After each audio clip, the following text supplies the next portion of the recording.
Hi all, welcome to the video lecture series of Python for Machine Learning. In this video lecture, we'll be discussing about inheritance in Python.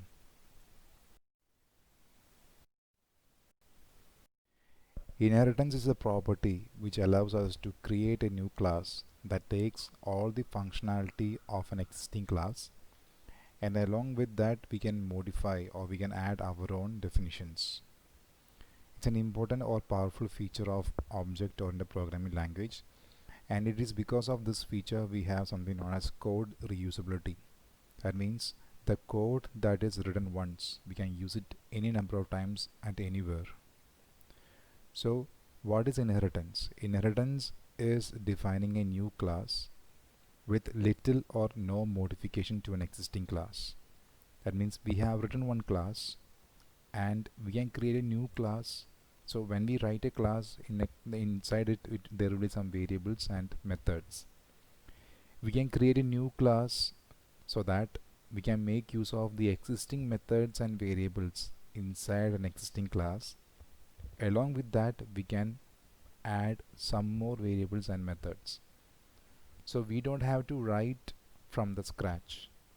Suppose we have a class A, we can create a new class B such that inside class B we can make use of all the methods and variables that are already in A. Along with that, we can add some more methods and variables in B. So we can think of class B as an extension to class A, because whatever that is present in class A are also available in class B along with some additional features. So that is why we are defining it we are saying like inheritance enables us to define a class that takes all the functionality from an existing class, and the class that we create newly, that's known as a derived class, and the class from which the features are being inherited, they are known as the base class or the parent class.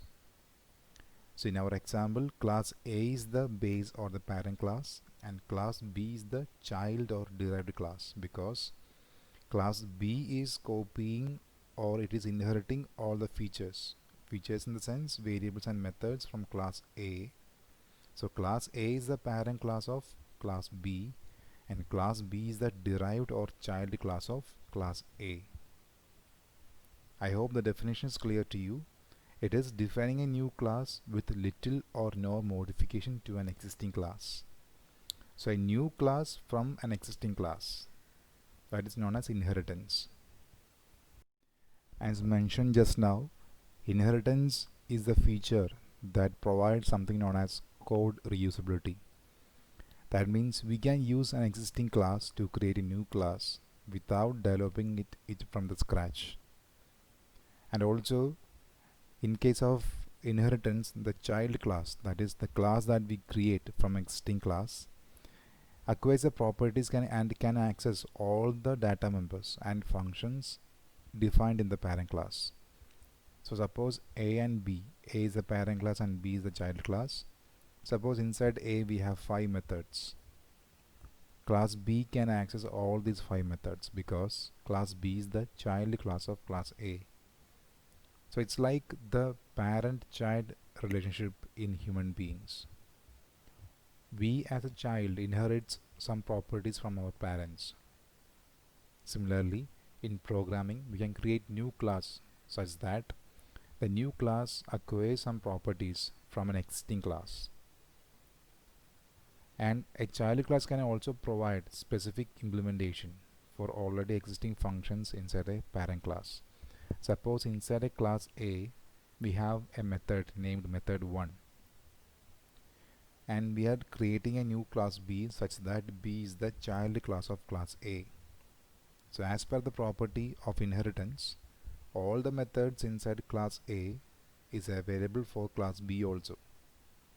So method 1 which is inside class A is available for class B also. But class B can redefine this method 1. That means class B can write method 1 and can write its own implementation. That is, lines of code can be modified by class B.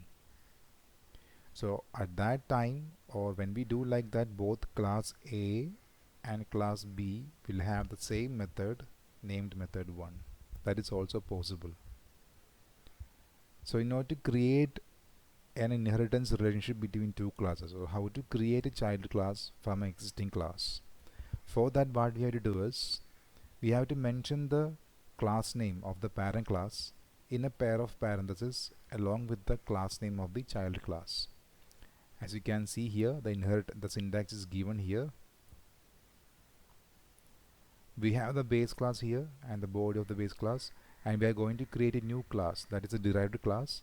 And see, we are representing, or we are mentioning the name of the base class in a pair of parentheses along with the class name of the derived class. So when we write like this means this class is the child class of the class mentioned in the pair of parentheses. I hope it is clear. We will see an example of inheritance in Python. As you can see, we have created two classes here. One is class animal. Inside class animal, we have one method named speak, and that method consists of only a single line of code, that is to print animal speaking. That is a sentence that is printed by this method speak. And see, we are going to create a new class named dog, and see, we are making animal as its parent class. So this is the syntax: the child class or derived class name and the name of the base class in a pair of parentheses along with the derived class name. So here dog is the derived class and animal is the parent class of dog. Inside dog we can write several methods. Since it's also a class, we can write several methods and variables. So inside a class dog we have a method named bark, and this method has got a line, that is print dog barking. That is, dog barking is a sentence that is printed by this method bark.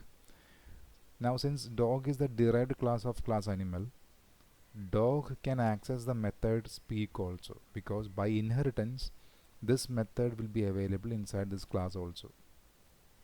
I repeat, dog is the child class of class animal, so by the inheritance property all the variables and methods available inside the parent class will be available for the child class also.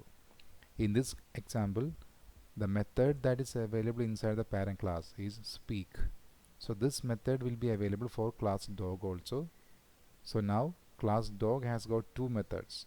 One is the method bark, which we have written inside the class dog itself. The other one is the method speak that this class got due to inheritance from the parent class animal. So now we are going to create an object of class dog. So d equal to dog. So now d is the object of class dog, that is object of the child class dog, and see d dot bark. So when we call the bark method, since d is the object of class dog, this method will be available for object d, so we'll be getting dog is barking. Similarly, since dog is the child class of class animal, this method speak is also available for class dog. So d dot speak means this sentence will get printed. But look at here, we are actually calling the method speak by using the object of class dog, and class dog is the child class of class animal. Speak is the method that we have written inside the parent class. Even then we can access like this because there exists an inheritance relationship between dog and animal. I hope. A class can inherit multiple classes at the same time. Only thing we have to do is we have to mention all the names of the classes which a class needs to inherit in that pair of parentheses separated by comma. So this is the syntax: class keyword and the derived class name, then open the pair of parentheses and separate the list of base classes separated by comma, base class 1, base class 2, etc. up to base class n. So this is the picture representation of that's multiple inheritance. Multiple inheritance means a class inherits more than one class at the same time. You can see one example here. We have class calculation 1, calculation 2, and then we are creating a new class, and the class name is derived. And as you can see, we have mentioned two classes in the pair of parentheses separated by comma, which means both the classes calculation 1 and calculation 2 are the parent class of this derived class. So when we do like this child class can access the methods that are available inside both the calculation 1 and calculation 2 classes.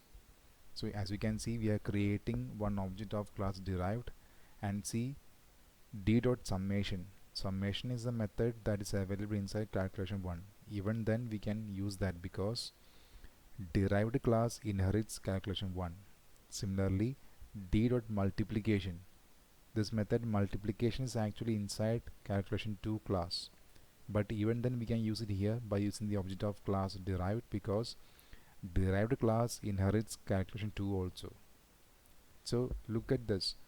Inside the class derived there is only one method, that is divide, but the object of class derived can actually access three methods. Out of these three methods, two methods are the ones that the class derived got from its parent classes calculation 1 and calculation 2. So derived class has only one method as its own, that is divide is the only method that is written inside the class derived. All the remaining methods it got from the parent classes calculation 1 and calculation 2 by means of inheritance. That is the importance of inheritance, because we can reuse the code once written any number of times. We don't have to write it again. Just now we discussed about multiple inheritance, that is a class deriving multiple classes. At the same time, there is something known as multi-level inheritance. Okay, that means as this can be explained by using this figure. We have class 1, class 2 inherits class 1, and class n inherits class 2. So here class 2 is the parent class of class n, and class 1 is the parent class of class 2. So it is going downwards as a level by level, level 1, level 2, level 3. Okay, so that's the difference between multiple inheritance and multi-level inheritance. In case of multiple inheritance, a single class has got more than one parent class. In case of multi-level inheritance, a single class will be having only one parent at a time, but that class will be a child of another class. So how we can implement multi-level inheritance when we write the program? We do like this: class 1, then write all the lines of code inside that class 1. Then when we write class 2, write the name of the class 1 in the pair of parentheses, which means class 1 is the parent class of class 2. Then when we write the next class 3, we have to write the name of class 2 in the pair of parentheses, which means class 2 is the parent class of class 3. We can see one example here. We have three classes: class animal, class dog, and class dog child. Here dog is the parent class of dog child, and animal is the parent class of dog. In this case also, look at this: inside dog child we have only one method, eat. When we create the object of class dog child, this object can access all the methods that are available inside dog child class, as well as the methods inside the class dog, as well as the method inside the class animal, because all the methods inside class animal will be available inside class dog due to inheritance, because animal is the parent class of class dog. So all the methods here will be available for class dog also. So now inside class dog we have two methods, which are there. One is method bark as well as method speak. Now again, since dog child inherits class dog, all the methods available inside class dog will be available for dog child also. So now inside dog we have bark and speak method. Those two methods will be available for dog child along with this eat method. So in total, the object of class dog child will have the eat method, bark method, and speak method. That is why we are able to access all these methods like this, and we are getting the output properly. We shall conclude now. In this video lecture, we discussed about inheritance, an important feature of object-oriented programming language, and we discussed about two types of inheritance. They are multiple inheritance and multi-level inheritance, and how to implement or syntax of inheriting a class in Python. We also saw some of the examples. That is all in this video lecture. Thank you so much.